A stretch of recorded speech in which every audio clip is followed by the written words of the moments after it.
ಜಯ ತುಂಬಾ ಸಮಾಧಾನ ಆಗಿದೆ. ನನಗೆ 2.5 ವರ್ಷ ಮಾನಸಿಕವಾಗಿ ನೋವನ್ನು ಕೊಟ್ಟಿದ್ದು, ಮತ್ತೆ ಹೈಕೋರ್ಟ್ ಅಲ್ಲಿ ತೀರ್ಮಾನ ಆಗಿದ್ದು, ಸುಪ್ರೀಂ ಕೋರ್ಟ್ ತೀರ್ಮಾನ ಆಗಿದ್ದು, ರೀಕೌಂಟಿಂಗ್ ಆಗಿದ್ದು, ರೀಕೌಂಟಿಂಗ್ ಪ್ರಕಾರ ಇವತ್ತು ಸುಪ್ರೀಂ ಕೋರ್ಟ್ ಅಂತಿಮ ತೀರ್ಪನ್ನು ಕೊಟ್ಟು ಸನ್ಮಾನ್ಯ ನ್ಯಾಯದೇವತೆ ನೆಮ್ಮದಿಯಾಗಿ 2.5 ವರ್ಷ ನಿನ್ನ ತಾಲೂಕಿನ ಕ್ಷೇತ್ರದ ಅಭಿವೃದ್ಧಿಗೆ ಒತ್ತನ್ನ ಕೊಡು, ಧೈರ್ಯವಾಗಿ ಕೆಲಸ ಮಾಡು ಅಂತೇಳಿ ಇವತ್ತು ಒಂದು ಜಡ್ಜ್ಮೆಂಟ್ ಕೊಟ್ಟಿದೆ. ನಾನು ಆ ನ್ಯಾಯದೇವತೆಗೆ ಧನ್ಯವಾದಗಳು ಕೂಡ, ಸತ್ಯಕ್ಕೆ ನ್ಯಾಯ ಕೊಟ್ಟಿದ್ದಕ್ಕೆ ನಾನು ಧನ್ಯವಾದಗಳು ಕೂಡ ಹೇಳಬೇಕಾಗ್ತದೆ. ಅದ್ರ ಜೊತೆಗೆ ಇವತ್ತು ಕೋರ್ಟ್ ಆದೇಶ ಆಗಿರೋದು ನೆಮ್ಮದಿ ಜೊತೆಗೆ ನಾನು ಮೊದಲಲ್ಲೇ ಹೇಳಿದ್ದೆ, ನಾನು ಸುಮಾರು 2.5 ವರ್ಷ ತುಂಬಾ ನೋವು ತಿಂದಿದ್ದು ಕೂಡ ಹೇಳ್ಕೊಳ್ತಾ ಇದ್ದೆ. ನಾನು ಇವತ್ತು ಎಲ್ಲ ಸುಳ್ಳಾಯಿತು, ಫಲಿತಾಂಶ ವಿಚಾರಣೆ ಸುಳ್ಳು ಸುದ್ದಿ ಪ್ರಚಾರ ಮಾಡಿದ್ರು. ಏನು ಕೌಂಟಿಂಗ್ ಆದ್ಮೇಲೆ ಬರೀ ಸುಳ್ಳೇ ಹೇಳಿಕೊಂಡು, ಎಲ್ಲ ಕಡೆ ಸುಳ್ಳೇ ಹೇಳಿಕೊಂಡು, ಪ್ರತಿ ದಿವಸ ಹಳ್ಳಿಯಲ್ಲೂ ಕೂಡ ಸಿಕ್ಕಿದ ಕಡೆಲ್ಲಾನು ಇದನ್ನು ಪ್ರಚಾರ ಮಾಡಿಕೊಂಡು, ಏನು ಸುಳ್ಳು ಪ್ರಚಾರ ಮಾಡಿಕೊಂಡು ಓಡಾಡ್ತಾ ಇದ್ರು.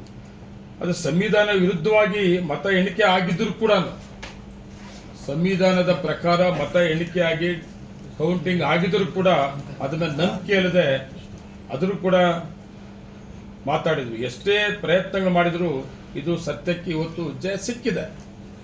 ಇವರು ಏನೇನು ಸುಳ್ಳು ಹೇಳ್ಕೊಂಡ್ರು, ಮತ್ತೆ ಸಂವಿಧಾನದ ವಿರುದ್ಧವಾಗಿ ಮಾತಾಡಿದ್ರು, ಸಂವಿಧಾನ ಪ್ರಕಾರ ಏನು ತೀರ್ಮಾನ ಆಗಿತ್ತು ಅದಕ್ಕೆ ವಿರುದ್ಧವಾಗಿ ಮಾತಾಡಿದ್ರು.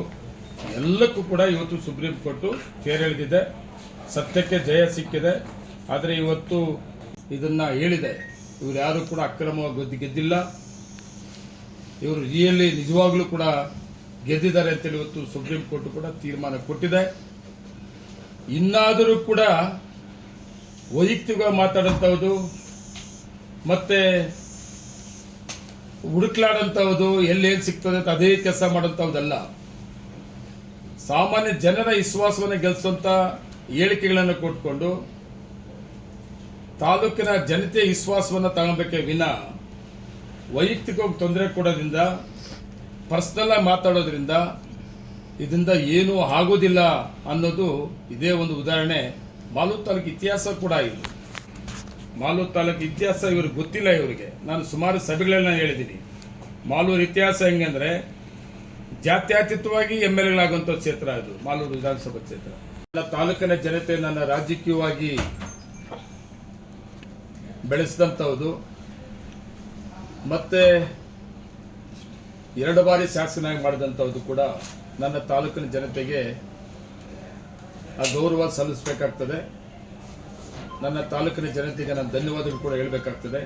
ಆದರೆ 2ನೇ ಅವಧಿಯಲ್ಲಿ ಶಾಸಕನಾದ ಮೇಲೆ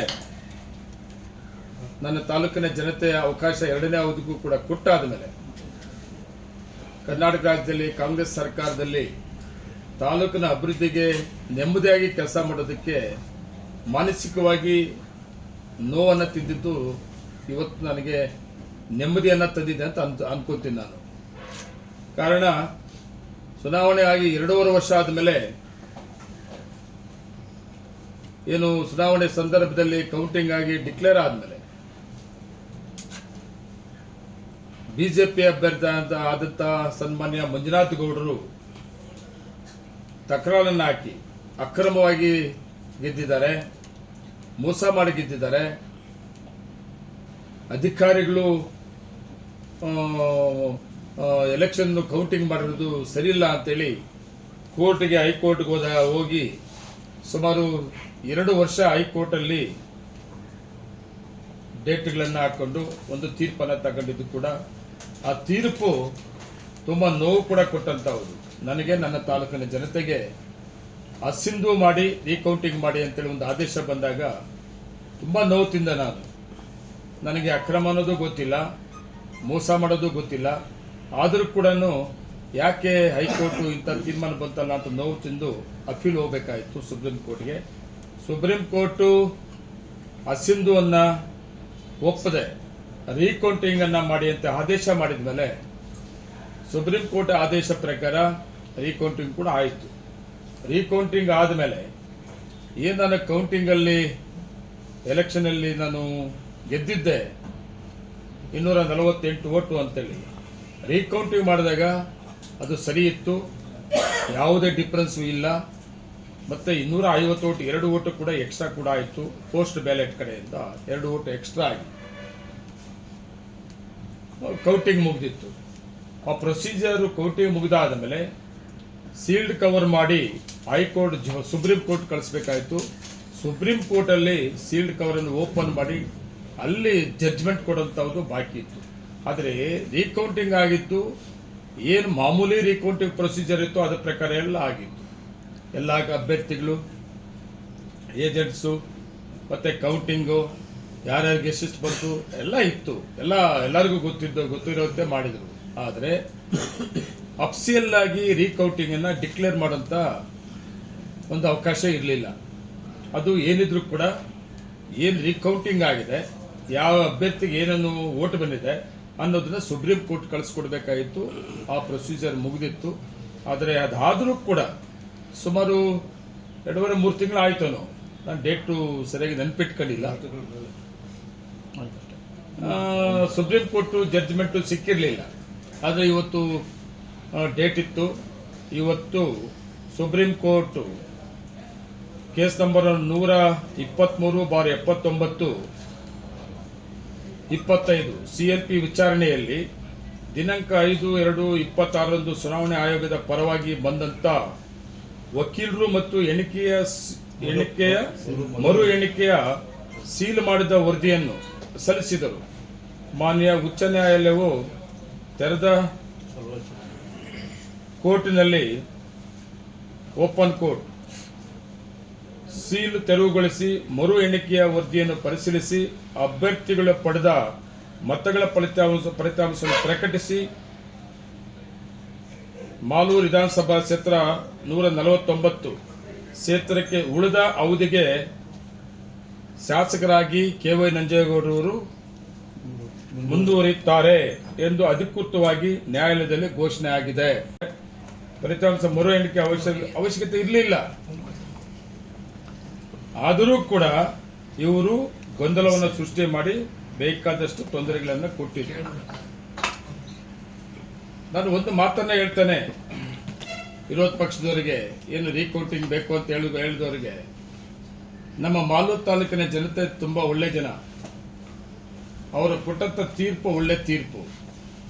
ಇದು ತಾಲೂಕಿನ ಜನ ಕೊಟ್ಟಂತವ್ರು.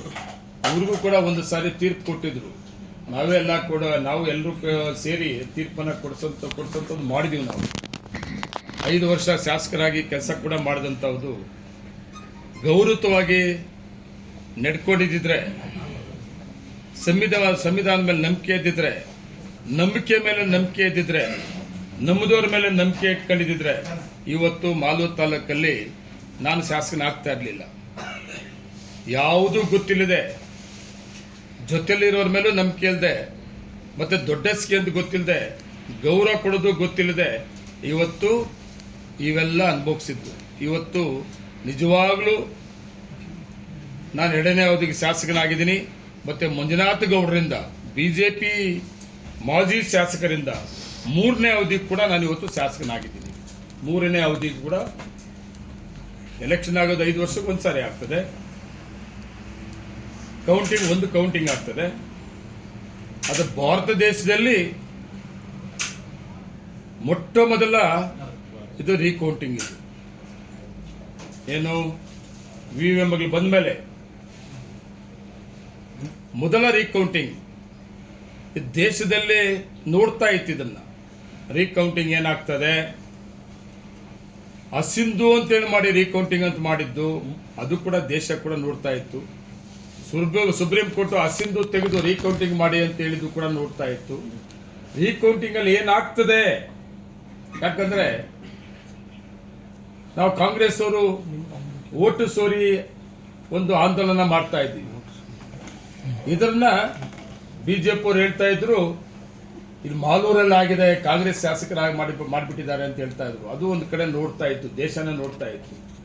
ಆದರೆ ನಿಜವಾಗ್ಲೂ ಓಟು ಸೋರಿ ಯಾರು ಕಾಂಗ್ರೆಸ್ ಅವರು ಅಲ್ಲ.